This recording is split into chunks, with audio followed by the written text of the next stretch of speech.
गांव में अर्जुन नाम का बहुत गरीब व्यक्ति रहा करता था। अर्जुन की पत्नी रुक्मणी गांव के दूसरे घरों में बर्तन साफ करती थी और अर्जुन गांव के मुखिया के घर पर उसकी भैंसों की देखभाल का काम करता था। एक दिन अर्जुन मुखिया की भैंस को नहला रहा था कि तभी मुखिया उसके पास आकर बोला, ठीक से नहलाओ अर्जुन।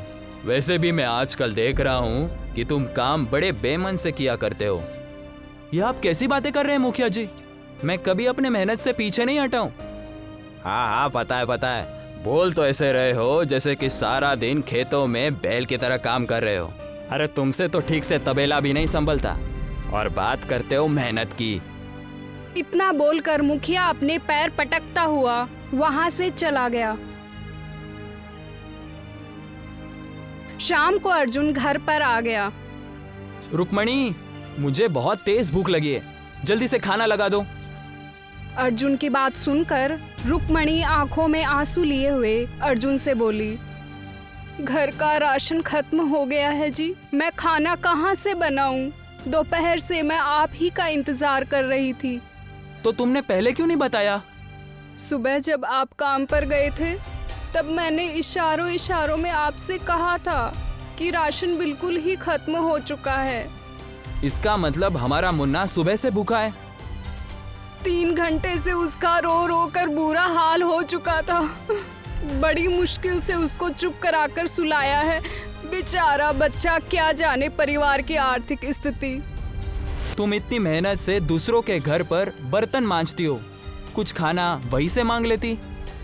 पिछले कुछ दिनों से मैं बीमार चल रही हूँ, इसी वजह से मैं काम पर नहीं जा पा रही। जिन घरों में मैं बर्तन मांजती हूँ, मैंने उस हर घर का दरवाजा खटखटाया, मगर किसी ने 1 पैसा भी नहीं दिया और ना ही 1 रोटी का टुकड़ा दिया।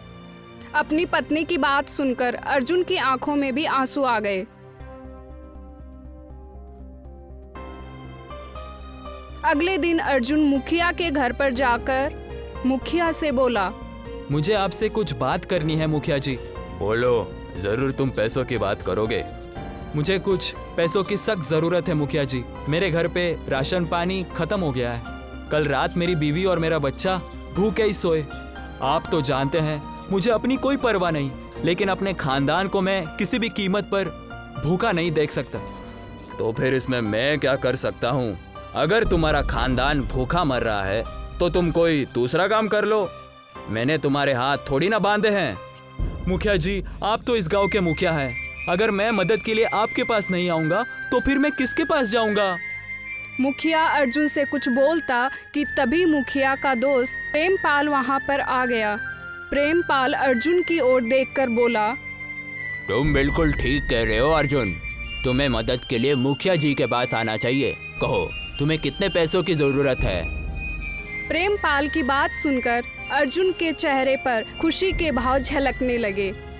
मुझे बस उतने ही पैसे चाहिए प्रेमलाल जी, जितने लिए मैं अपने घर के लिए 1 महीने का राशन खरीद सकूं। उसके बाद मुझे कोई फिक्र नहीं। प्रेमपाल मुखिया की ओर देखकर बोला, मुखिया जी, आनंद को कुछ पैसे दे दो।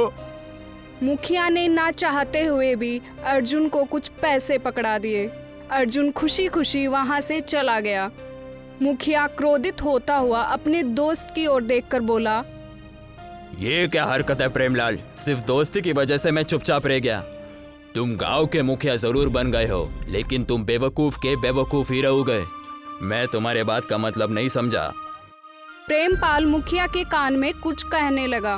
प्रेमपाल की बात सुनकर मुखिया के होठों पर रहस्यमयी मक्कारी की मुस्कुराहट आ गई। इधर अर्जुन बेहद खुश होता हुआ अपने घर चला गया और खुश होते हुए वो पैसे उसने अपनी पत्नी के हाथ में रख दिए। मुखिया जी दिल के बहुत अच्छे हैं रुक्मणी। आपने बिल्कुल सही कहा जी। मैं बता नहीं सकती इन पैसों को देखकर मैं कितनी खुश हूँ। सबसे पहले मैं बाजार जाकर कुछ राशन खरीद कर ले आती हूँ। मुन्ना कल से भूखा है। कुछ देर बाद रुक्मणी बाजार से राशन खरीद कर ले आई। शाम के वक्त मुन्ना अर्जुन को देखकर बोला, पापा, आपने मुझसे वादा किया था आप मेरे लिए कागज की ट्रेन बनाओगे? हाँ हाँ, क्यों नहीं। लेकिन तुम्हें पता है, कागज के ट्रेन बनाने के लिए बहुत सारे कागज की जरूरत होती है। अर्जुन की बात सुनकर मुन्ना ने कुछ न्यूज़पेपर अर्जुन के सामने रख दिए। अरे वाह मेरा मुन्ना, कागज अपने साथ लेकर आया है। ठीक है, मैं तुम्हारे लिए कागज की ट्रेन बनाऊंगा। तुम्हें पता है, कागज की ट्रेन बनाना मुझे किसने सिखाया था? किसने पापा? मेरे दादाजी ने। वो कागज की इतनी खूबसूरत ट्रेन बनाया करते थे कि अंग्रेज भी देखकर हैरान हो जाते थे। कहते थे कि तुम्हारी कागज की बनाई हुई ट्रेन तो असली ट्रेन से ज्यादा खूबसूरत दिखती है। कुछ ही वक्त में अर्जुन ने बहुत ही सुंदर कागज की ट्रेन बनाकर तैयार कर दी। मुन्ना उस कागज की ट्रेन को देखकर बहुत खुश हो गया। पापा, आपकी ट्रेन तो बिल्कुल असली मालूम पड़ती है। मुन्ना, क्या तुमने असली ट्रेन कभी देखी है? हमारे कस्बे में तो ट्रेन है ही नहीं।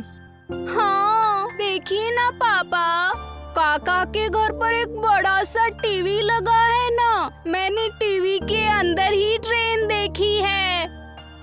इतना कहकर मुन्ना वो कागज की ट्रेन लेकर खेलने चला गया। तभी वहाँ पर अर्जुन की पत्नी आ गई। आपको तो पता है ना, हमारे गांव में सरकार की ओर से कुछ रेलवे विभाग के कुछ कर्मचारी आए हुए हैं। ये तो बहुत खुशी की बात है। हमारे कस्बे में रेल की सेवा है ही नहीं। अगर कस्बे में रेल की पटरियां बीत जाएंगी तो कस्बे के रोजगार के साधन खुल जाएंगे। मैंने सुना है कि मुखिया जी ने उन सरकारी कर्मचारियों को डरा धमकाकर भगा दिया। मुखिया जी तो बहुत ही अच्छे आदमी हैं। उन्होंने ऐसा क्यों किया? मैं उनसे इसके बारे में जरूर बात करूंगा। ऐसे ही कुछ दिन बीत गए। एक दिन मुखिया अचानक अपने दोस्त प्रेमपाल के साथ तबेले में आ पहुंचा। मुखिया जी, मेरी बीवी बता रही थी कि कुछ दिन पहले सरकार की तरफ से कुछ रेलवे कर्मचारी आए थे। मैंने सुना है कि वो यहाँ पर रेल यात्रा की सेवा शुरू करने वाले हैं। हाँ, तुमने ठीक सुना है अर्जुन, और मैंने उन सबको भगा दिया। पर आपने ऐसा क्यों किया मुखिया जी? अगर यहाँ पर रेल यातायात शुरू हो जाएगा तो हमारे गांव के रोजगार के साधन खुल जाएंगे। उससे सरकार का फायदा होगा, मेरा नहीं।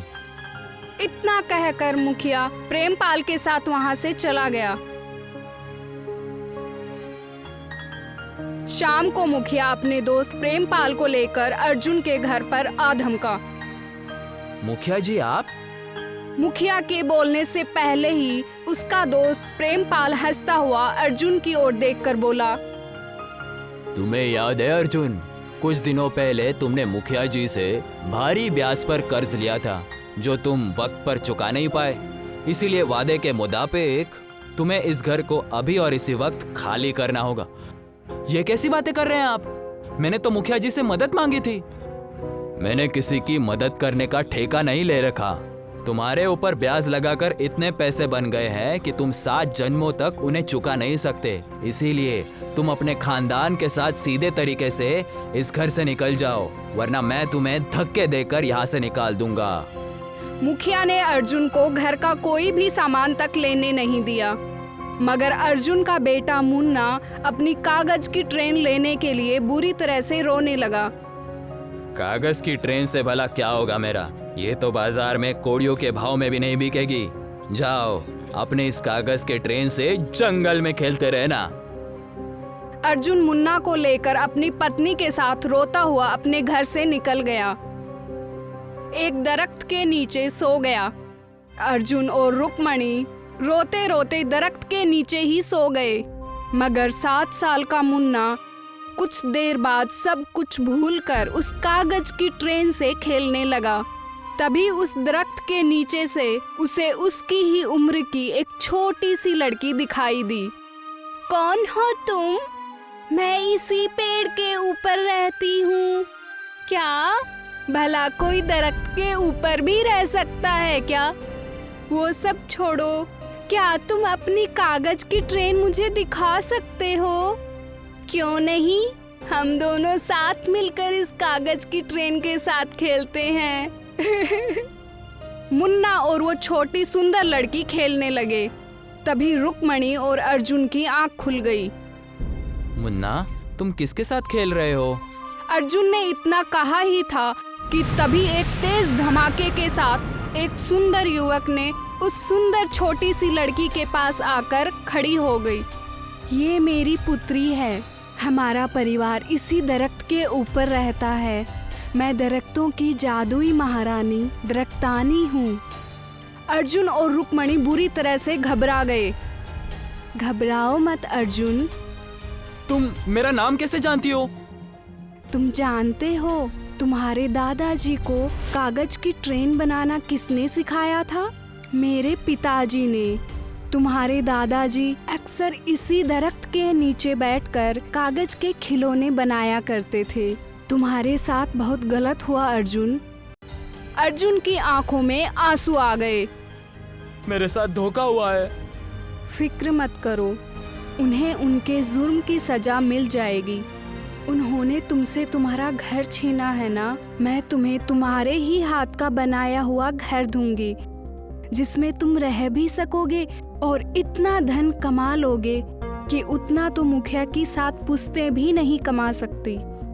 इतना बोलकर वो सुंदर स्त्री कागज की ट्रेन को बड़े ही गौर से देखने लगी। अचानक एक तेज धमाके और नीले धुएं के साथ वो कागज की ट्रेन एक बहुत ही बड़ी और सुंदर ट्रेन में परिवर्तित हो गई। वो खूबसूरत युवती उस छोटी बच्ची के साथ वहां से गायब हो गई। अर्जुन अपने परिवार के साथ उस ट्रेन में जैसे ही चढ़ा तो ट्रेन के अंदर का दृश्य देखकर उसकी आंखें फटी की फटी रह गई। ट्रेन के अंदर बहुत बड़ा घर बना हुआ था और उस घर में सुख सुविधा की हर वस्तु मौजूद थी। ट्रेन में यात्रियों के बैठने की भी सुविधा थी। ट्रेन के अंदर से एक आवाज आई। आपका बहुत बहुत शुक्रिया। कहाँ जाना है आपको? अजी, ईश्वर को हमारे आंसुओं पर तरस आ गया लगता है जी। ठीक कहा तुमने रुक्मणी। हमने मालिक के दिए हुए फल से लोगों की मदद करेंगे। अर्जुन ने उस ट्रेन को गांव की ओर चलने का इशारा किया। कुछ ही वक्त में ट्रेन गांव की ओर चली गई। अर्जुन ट्रेन से बाहर निकलकर आवाजें लगाने लगा। कोई है जो शहर तक चलेगा? अब आपको बैलगाड़ियों से जाने की कोई जरूरत नहीं। आप जहाँ कहेंगे मेरी ट्रेन आपको आपके बताए हुए ठिकाने पर उतार देगी। कुछ ही देर में गांव में यात्रियों की भीड़ लग गई। अर्जुन ने हर यात्री से बहुत ही कम पैसे लिए। ट्रेन यात्री के बताए हुए ठिकाने पर ऑटोमेटिक तरीके से रुक जाया करती है। कुछ ही महीनों में गांव का नक्शा ही बदल गया। अर्जुन की तरक्की देखकर मुखिया और प्रेमपाल पूरी तरह से जल गए। मेरी समझ में नहीं आता कि ये चमत्कार हुआ कैसे। वो सब छोड़िए मुखिया जी, हम बर्बादी के कगार पर हैं। हमारी बैलगाड़ी में अब कोई कुत्ता भी बैठने के लिए तैयार नहीं है। ऊपर से बैलों को चारा खिलाना पड़ता है, सो अलग। अगर ऐसा ही हाल रहा तो वो दिन दूर नहीं जब हम सड़क पर आ जाएंगे। ऐसा किसी भी हाल में मुमकिन नहीं होगा। तो क्या कर लेंगे आप? आपको पता है, मैंने सुना है कि अर्जुन की ट्रेन में हवेली जितना खूबसूरत घर भी मौजूद है। वो अपने ट्रेन में मौजूद उस खूबसूरत घर में बादशाह की तरह रहता है। और उसका बेटा मुन्ना, क्या नहीं है आज उसके पास? वो कस्बे के बच्चों को मुफ्त में खिलौने बांटता फिरता है। फिक्र मत करो, आज हम दोनों उसकी ट्रेन में फेस बदल कर मुसाफिर बनकर जाएंगे और चलती ट्रेन से अर्जुन को धक्का दे देंगे।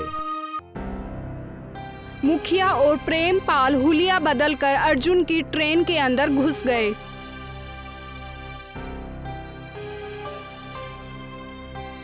ट्रेन सारे यात्रियों को उतारने के बाद मुखिया और प्रेमपाल को एक रेगिस्तान में ले आई। मुखिया अर्जुन की ओर देखकर बोला, हमने यहाँ आने के लिए नहीं कहा था। मैं जानता हूँ तुम यहाँ पर किस नियत से आए थे मुखिया जी। मेरा घर बेईमानी से हड़पने के बाद भी तुम्हारा पेट नहीं भरा। तुम कहना क्या चाहते हो? तुम्हें क्या लगा कि तुम फेस बदलकर मेरी ट्रेन में घुसोगे और मुझे पता नहीं चलेगा? मेरे ट्रेन में ऑटोमेटिक सिस्टम है। जब भी कोई आदमी बुरे इरादे से ट्रेन में घुसता है तो वो उसके मन की बातें मुझे बता देती है। तुम मुझे धक्का देने के लिए इस ट्रेन में घुसे थे ना? हमें माफ कर दो अर्जुन। मुझे भी माफ कर दो। मैं तुम्हें तुम्हारा घर लौटाने के लिए तैयार हूँ। वो तो मैं ले ही लूंगा, लेकिन तुम दोनों को सजा देने के बाद अब तुम पूरी जिंदगी इस रेगिस्तान में फंसे रहना और बाहर निकलने के ख्वाब देखते रहना। कुछ ही वक्त में ट्रेन गांव पहुंच गई। अर्जुन आज भी अपनी जादुई कागज की ट्रेन से लोगों की मदद किया करता है।